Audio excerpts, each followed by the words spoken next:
A widowed Korean Mafia boss walked into his daughter's nursery and found his black maid, Zola, kneeling in fervent prayer over the child's cradle. What he did next didn't just shatter the cold silence of his sterile mansion, it ignited a brutal syndicate war that would leave the streets of Seoul stained in crimson and the White Tiger Empire in ruins. But this isn't a story of religious intrusion. It's about a woman who carried her own grief across oceans to save a child the doctors had already given up on. It's about a man who ruled a criminal underworld through terror, finally realizing that his tattoos and guns were useless against the shadows haunting his own home. And it's about a baby girl whose survival would demand a price higher than any ransom ever paid. This is a story of ink and incense, of ruthless violence and unexpected redemption, of a family forged not in the tradition of the syndicate, but in the heat of a holy fire. Time 0.5s. Before the first drop of blood falls and the world changes forever, tell us which city or country you are watching from. Don't just be a silent witness to this child's fate. Subscribe now to prove you actually care about her survivals. Or will you turn your back on her tonight, just like the doctors did? The copper scent of fresh blood always clung to the silk of Ji-Hoon's cuffs, no matter how many times he scrubbed them. Tonight, the stain was a deep, jagged blossom against the ivory fabric, a reminder of the man who had questioned the White Tiger's claim to the Incheon docks. Ji-Hoon hadn't enjoyed the interrogation, but in the syndicate, silence was a currency, and he was the master of the mint. He stepped out of the black sedan, the gravel of his sprawling estate crunching like bone beneath his Italian leather shoes. The mansion loomed over the Seoul skyline, a fortress of glass and cold stone that felt less like a home and more like a mausoleum. Security lights flickered to life as he walked, casting long, distorted shadows of his silhouette against the manicured hedges. To the world, this was a palace of ultimate power. To Ji-Hoon, it was a hollow shell. Since his wife's funeral, the air inside had grown thin and stagnant, flavoured only by the bitter aroma of expensive scotch and the sterile scent of floor wax. He moved through the foyer, his footsteps echoing against the marble floors. He didn't look at the portraits on the walls, the faces of ancestors who had built this empire on a foundation of grit and ruthlessness. He only felt the heavy weight of the beretta tucked into his waistband, a familiar pressure that offered more comfort than the luxury surrounding him. He reached the second floor, passing room after room of exquisite furniture that no one ever sat in. The silence here was different. It was a suffocating, heavy thing. It was the silence of a dying legacy. Somewhere behind the heavy oak doors of the East Wing, his daughter Sumi was fading. The doctors spoke of psychological blocks and failure to thrive, but Ji-Hoon only understood it as a slow, agonizing surrender.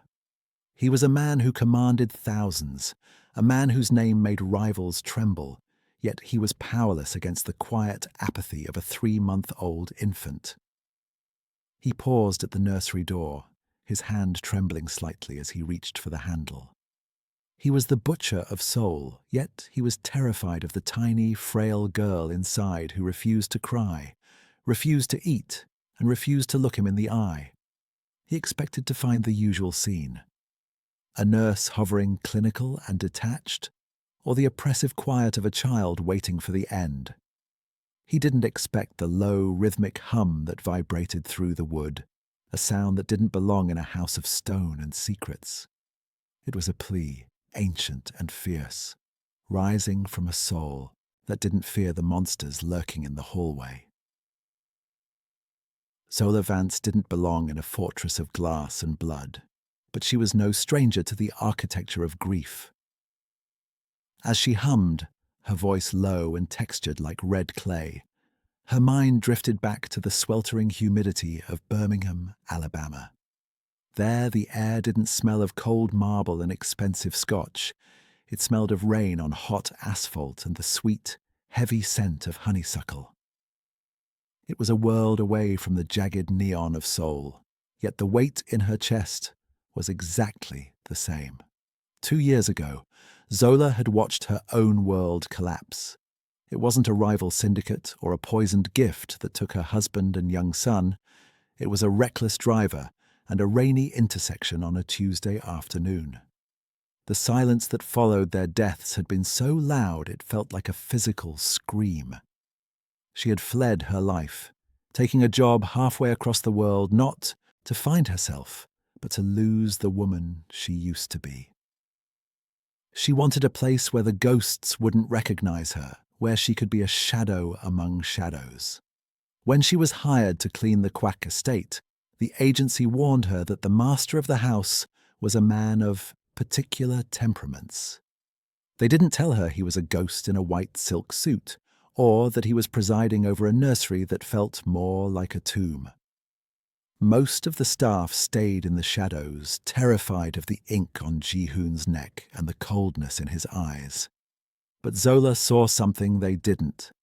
She saw a man whose soul was starving, mirrored by a child who was simply giving up. She knew the look of a child who had stopped reaching for the light. Sumi's lethargy wasn't a medical mystery to Zola. It was a spiritual exhaustion.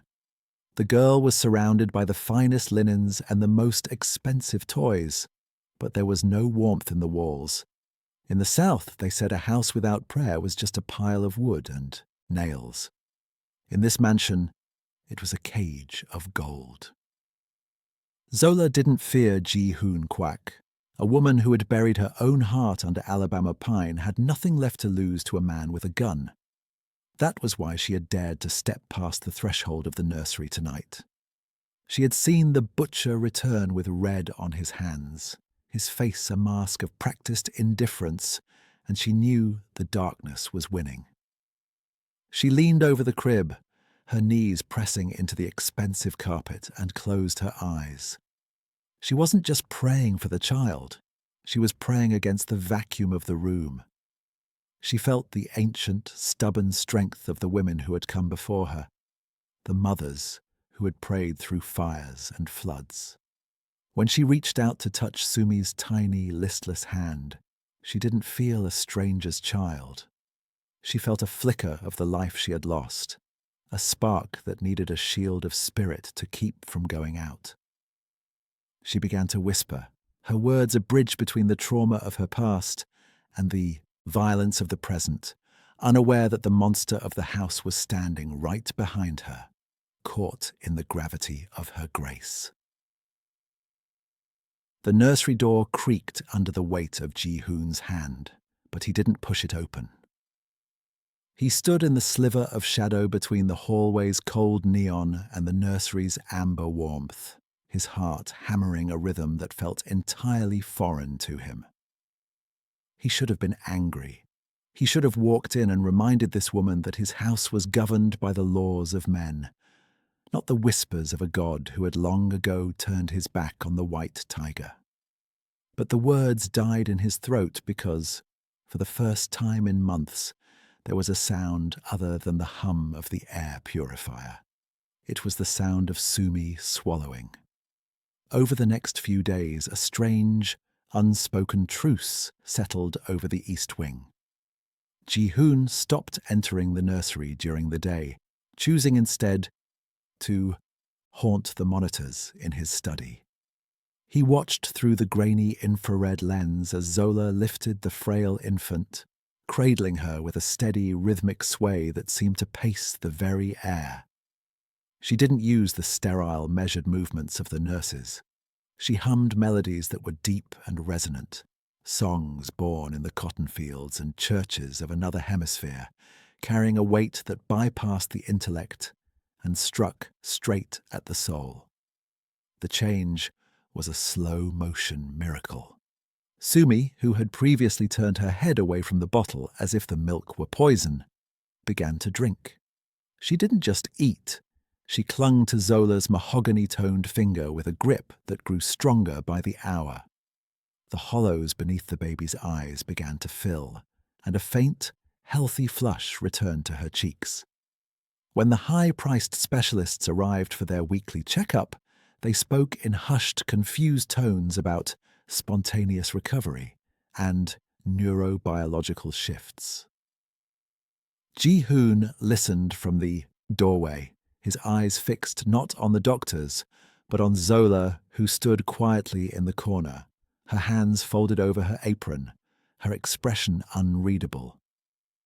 He began to find himself drawn to the nursery at the most dangerous hour, 3 in the morning, when the city of Seoul was a sea of shifting lights and the syndicate's business was at its bloodiest. He would stand in the darkness of the hallway, a monolith of ink and scars, watching Zola sing. He didn't understand the words, phrases about rivers of life and midnight cries, but he understood the vibration. It was a shield. For the first time since he had held his wife's cold hand in the hospital, the suffocating pressure in Ji-Hoon's chest eased. He was a man who only knew how to take. Yet as he watched this woman give everything she had to a child that wasn't hers, he felt a terrifying, beautiful crack in his armor. The Butcher of Seoul was beginning to realize that while he held the city in his fist, this woman held the only thing that actually mattered. The peace of the nursery did not extend past the heavy oak doors of the east wing. In the west wing, where the air was thick with the scent of stale tobacco and the cold static of surveillance monitors, a different kind of darkness was brewing.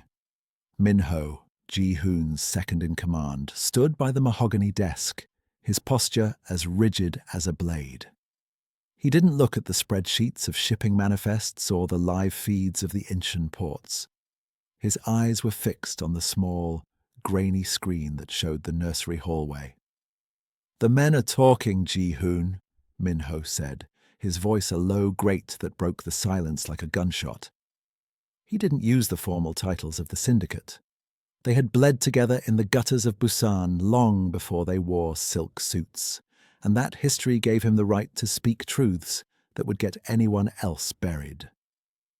"They see you lingering at that door. They hear the songs.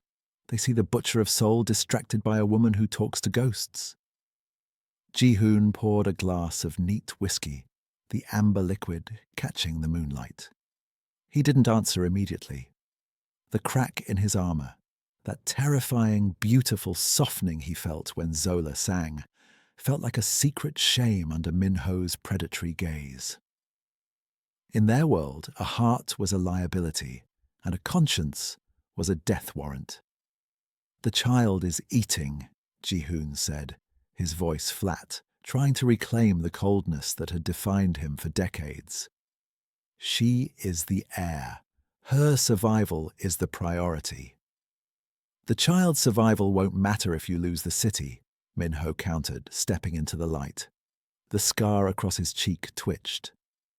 "Chairman Han is already whispering that you've grown domestic. He thinks the grief has finally unraveled you. Or worse, that this American woman has cast a spell. You're losing your edge, Young Nim. You're trading our iron grip for gospel hymns and nursery rhymes." Min-ho leaned over the desk, his shadow swallowing the maps of their territory. "The Blue Dragons don't care about miracles. They care about weakness. If you won't remove the distraction, they will do it for you, and they won't stop at the Maid." Ji-Hoon looked at the monitor. On the screen, the silhouette of Zola was a stationary point of grace in a world of violent motion. He felt the cold weight of the Beretta against his hip, a reminder of who he was supposed to be. But as he looked at Min-ho, the man who represented everything he had built, he realized with a jolt of fear that he no longer wanted to be the monster his city demanded. The war wasn't just coming to the docks. It was already inside the house, and the front line was a cradle. Min-ho believes that compassion is a death sentence, but Do you have the heart to prove him wrong? If you walk away now without subscribing, you're no better than the men waiting in the shadows to betray Ji-Hoon. Don't let this miracle go unsupported. Stay and witness the butcher's true transformation, unless you're only here for the violence. The garden was a sanctuary of silver and shadow, the air cool enough to bite through the thin silk of Ji-Hoon's shirt. He found Zola standing by the koi pond, her back to the towering glass walls of the mansion. She looked smaller out here, stripped of the nursery's protective amber glow. Yet she did not flinch when his shadow fell over her. He didn't speak. The silence of the garden was different from the suffocating quiet of his office. It was a living thing, heavy with the scent of pine and damp earth. Minho's warnings about losing his edge still echoed in his mind like a persistent migraine, but looking at Zola, he felt a desperate, alien need to be understood. Without a word, he unbuttoned his cuffs and then his shirt, letting the expensive fabric slide from his shoulders. He turned his back to her, exposing himself to the moonlight. The intricate ink of the white tiger was a jagged landscape of blue and black, a masterpiece of intimidation that covered his spine. But the art was interrupted by the reality of his life. Thick, ropey welts and silvered divots where blades and bullets had left their permanent mark. It was a map of every territory he had seized and every soul he had broken to keep it. "This is what they see," he said, his voice barely a whisper against the rustle of the leaves. "This is the edge my world demands. It is a history written in scars, Zola. How am I supposed to raise a daughter with hands that only know how to hold a weapon?" Zola stepped closer. She didn't reach out. The space between them remained a bridge not yet crossed, but he could feel the heat of her presence against his cold skin. She looked at the ink and the trauma not with the practiced fear of his subordinates, but with a weary, profound recognition. She had seen the aftermath of violence in the streets of Birmingham. She knew the texture of a man who had been hollowed out by his own power. "You think those marks are the sum of you," she said, her voice steady and rich as wood smoke. "But I've seen men with clean skin and black hearts, and I've seen saints covered in the soot of the world. You can scrub the blood away, Ji-Hoon. You can wash your hands until they're raw, and the world might eventually forget what you've done." She paused, her eyes catching his in the dark reflection of the pond. "But blood is just a stain on the surface. It can be washed away, but the soul needs tending, and you've been letting yours starve for a long time." Ji-Hoon pulled his shirt back on, the silk feeling like lead against his skin. He realized then that Zola wasn't just saving Sumi from a failure to thrive. She was attempting a far more dangerous rescue, pulling him back from the void before the syndicate swallowed him whole. The morning air was still thick with the residue of their conversation in the garden when the tribute arrived at the front gates. It was a gesture of feigned respect from Chairman Han. A vintage hand-carved music box of dark rosewood, supposedly a gift for the recovering princess of the White Tiger. To the security detail, it was merely an expensive toy, but when it was brought into the nursery, the air in the room seemed to sour. Ji-Hoon was in his study, watching the monitors with a clawing sense of unease, when he saw Zola approach the gift. The music box began to play a distorted, tinny version of a traditional lullaby. Zola, whose ears were tuned to the honest frequencies of gospel and prayer, didn't hear music. She heard the faint, mechanical hiss of a pressurized seal breaking Alabama-born intuition, a survival instinct honed by a life of navigating unseen dangers, screamed before her mind could process the threat. She didn't call for help. She didn't wait for the guards. As a fine, colorless mist began to plume from the filigree of the rosewood, Zola lunged. She didn't move toward the door. She moved towards the cradle. She snatched Sumi from the mattress, tucking the infant's face deep into the crook of her neck and throwing her own body over the child, a literal human shield against the invisible poison. By the time Ji-Hoon burst through the doors, his beretta drawn and his heart a thundering drum of panic, the nursery was filled with the acrid scent of a weaponized nerve agent. He found them on the floor. Zola was curled into a tight ball, her breathing coming in ragged, wet gasps that sounded like tearing silk. Her skin, where the mist had touched her, was already beginning to bloom with angry chemical welts. But beneath her, shielded by the weight of a woman who had already lost everything once and refused to lose again, Sumi was silent and unharmed. Ji-Hoon didn't look at his daughter first. He looked at Zola's shaking hands, still gripped tight around the child. The rage that boiled up inside him wasn't the calculated coldness of a mob boss. It was the scorched earth fury of a man whose sanctuary had been defiled. He realized then that Han hadn't just attacked his heir. He had attacked the only person who had dared to look at the butcher of Seoul and see a soul worth tending. As he gathered Zola's trembling form into his arms, the blood on his cuffs forgotten, the map of scars on his back felt like they were catching fire. The cold war with the blue dragons was over. The massacre was about to begin.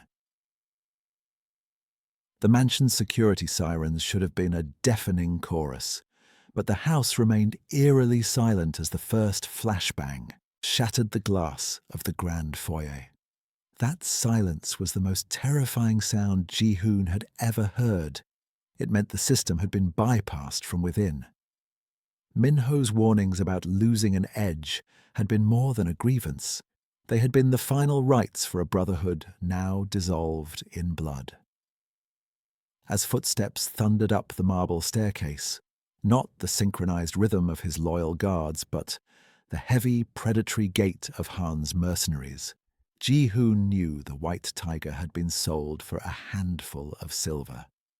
He hauled Zola to her feet. Her breathing was still a raspy, painful whistle from the nerve agent, and the chemical burns on her arms were deepening to a raw violet.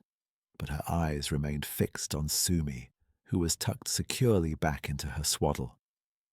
"They're in the house," Ji-Hoon whispered, his voice vibrating with a lethal, focused calm.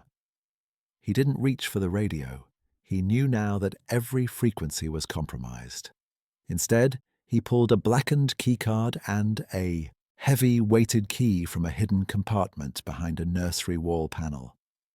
The sound of a door being kicked in echoed from the hallway, followed by the familiar staccato bark of a submachine gun.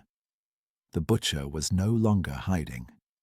Ji-Hoon pressed the key into Zola's trembling palm, his fingers lingering on her skin. "There is a service lift hidden behind the wine cellar. It leads to a tunnel beneath the garden. It ends at a safe house 3 miles north. You take the child. You don't look back, and you don't stop for anyone wearing a white tiger pin." Zola looked at the key, then up at the man who had been her employer, then her mystery, and now her only hope. "What about you?" she asked, her voice cracking through the toxin's damage. Ji-Hoon checked the slide on his beretta, the metallic click sounding like a final sentence. "I am the distraction," he said. For the first time, he didn't look like a boss or a butcher. He looked like a man seeking penance. He placed a hand on Zola's shoulder, a touch that wasn't about power, but about a shared, desperate covenant. "You told me the soul needs tending, Zola. Go. Save hers. I'll make sure the devil doesn't follow." As the nursery door splintered under a heavy boot, he pushed them toward the hidden passage, turning to face the shadows of his own making with the fury of a father who had finally found something worth dying for. The cathedral was a skeleton of stone and shattered glass, a holy place long abandoned by man and reclaimed by the dust. Rain lashed against the high, arched windows, the rhythm mimicking the frantic thrumming in Zola's chest as she crouched behind the massive marble altar. The air here was heavy with the scent of damp earth and the metallic tang of Ji-Hoon's blood. He stood in the center of the nave, a silhouette of broken grace, his white shirt translucent with rain and gore, his eyes fixed on the heavy oak doors. Chairman Han stepped into the light of the vestibule, his laughter a jagged sacrilege that echoed off the vaulted ceiling. He didn't carry the refined air of a businessman anymore. He looked like a predator who had finally cornered a rival king. Behind him, the silhouettes of his remaining mercenaries shifted like wolves in the gloom.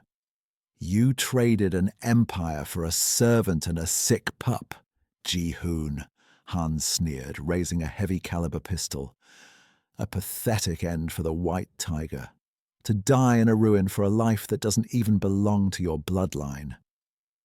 The violence that followed was not a dance. It was a desperate, guttural struggle for survival.